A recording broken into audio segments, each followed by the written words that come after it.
পরিবারের সচলতা ফিরিয়ে আনার জন্য হাড়ভাঙা পরিশ্রম করতে হয়, তাও এমন একটা জায়গায় যেখানে ভাই বোন, মা বাবা, আত্মীয় স্বজন কোনো মানুষ থাকে না। অসুস্থ হলেও দেখার মতো কেউ নেই। নিজের যত্নটা একান্তই নিজের। এরপরেও সময় মতো পরিবারে টাকা দিতে না পারলে কত কথাই না শুনতে হয়।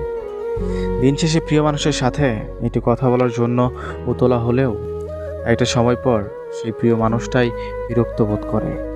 এমন অনেক মানুষ আছে যারা সময় মতো দেশে ফিরতে না পারার কারণে তার প্রিয় মানুষটিকে হারিয়েছে, অন্যের হয়ে যেতে দেখেছে। এই কষ্টগুলোও তার একান্তই নিজের, শেয়ার করার মতো কোনো মানুষ পায় না। এরপরেও মাসের শেষে তাকে বলা হবে, এই মাসে একটু বেশি করে টাকা পাঠাতে পারবি। কেউ এটা বলে না, বাবা তুই সেখানে ভালো আছিস তো?